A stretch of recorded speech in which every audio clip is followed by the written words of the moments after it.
Kapatid, how are you today? Ayan, magluluto ako ng cabbage and then carrots.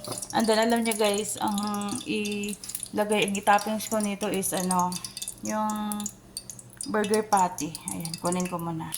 So yan na guys, ito yung ating beef beef patties. And then ito yung chicken. Ito, mamaya ko na yan.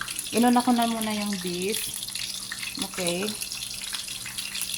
Yan, paluto lang natin. Lagay na natin yung isa. Kasi guys, ko yan dyan sa pagluto. Okay, so habang nagpiprito tayo dito, magigisa tayo dito ng sibuyas at saka bawang. Okay. Makahanda na din to dito guys.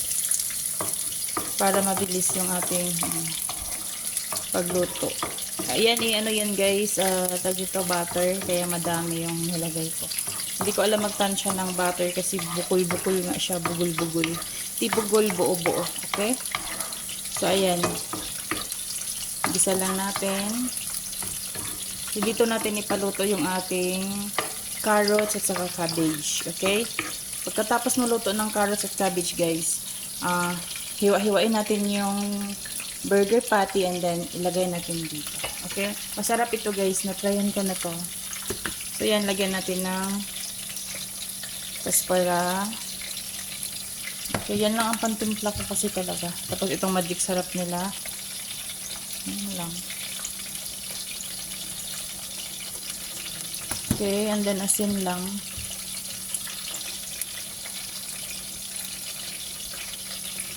Okay, mix lang natin.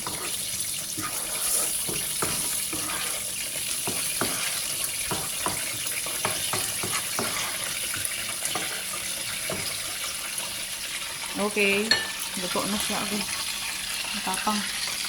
So ilagay na natin yung ating carrots. Okay. Ilagay na natin yung carrots.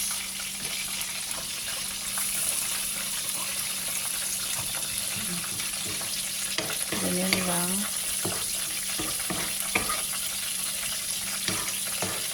Lagay lang natin dyan.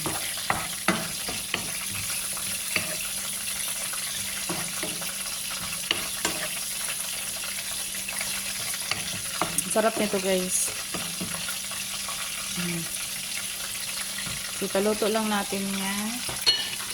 Takpan natin. So, pag naluto na, ilagay na natin yung cabbage natin.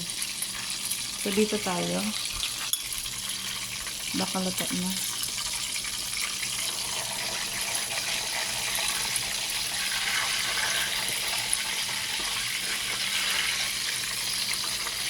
So, kahit kakain tayo ng ganito, may gulay naman tayo. So, medyo safe pa din tayo.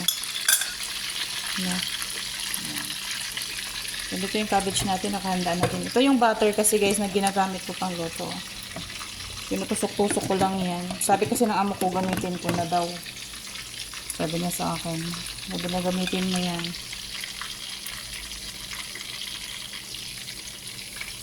So, yan, medyo luto. Nalagay ko na itong isa.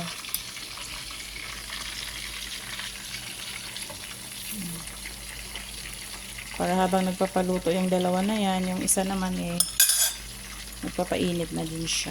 Okay? So, balikan natin yung ating panitin. Ayan.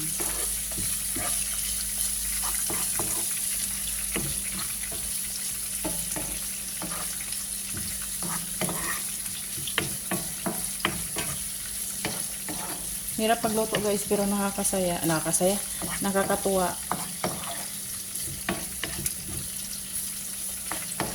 Mainit. Grabe. Pagpapawisan ka talaga.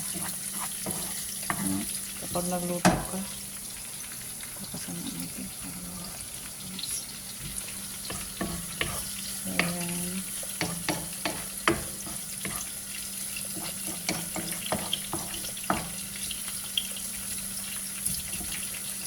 So, ilagay na natin yung ating cabbage kasi half cooked na siya. Bilis lang naman kasi ang carrots. So, ilagay na natin to.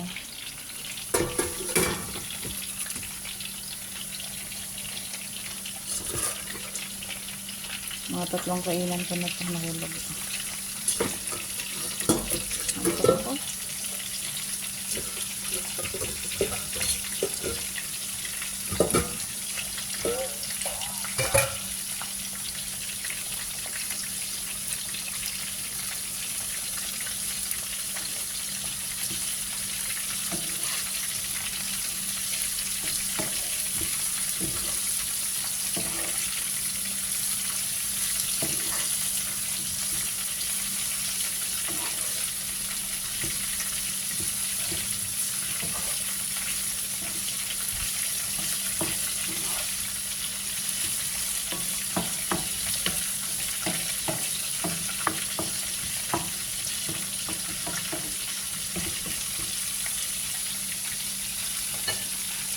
Okay, yan. Takpan natin. Balik tayo dito. Ganyan lang. Pinagsasabay na para mabilis lang tayo. Ito natin pa.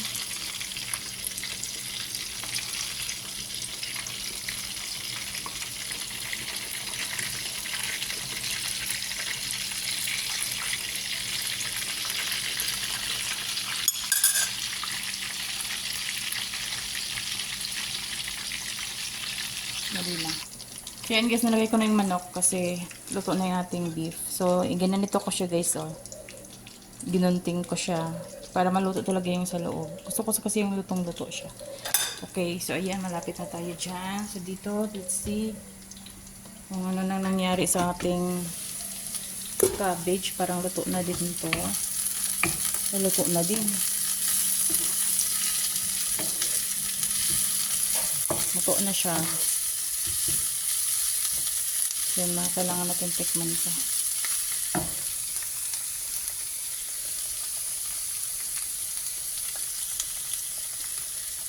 Magic yun eh. Paano ba tikman? Sandali. Kuha mo na ko ng asin. Parang kulang siya.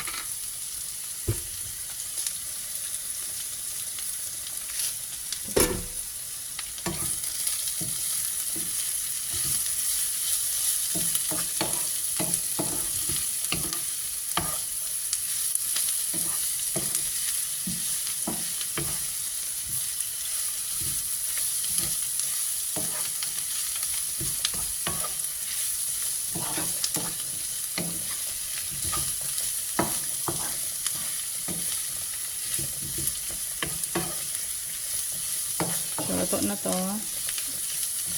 Hintayin lang natin yung beef.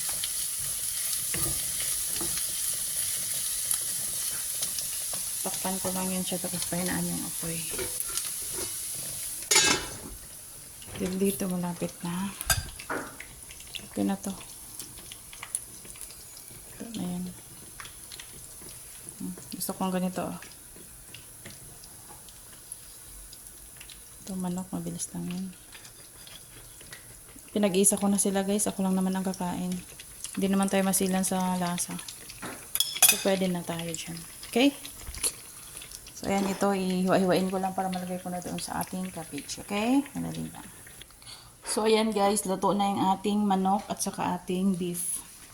So for this moment, ilagay na natin dito sa ating cabbage at saka ating carrots. Okay? So yan, lagay na natin to.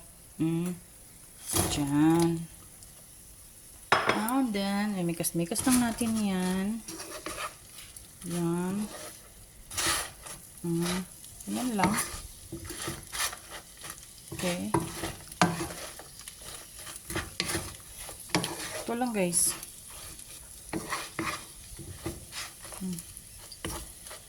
Ganun lang siya.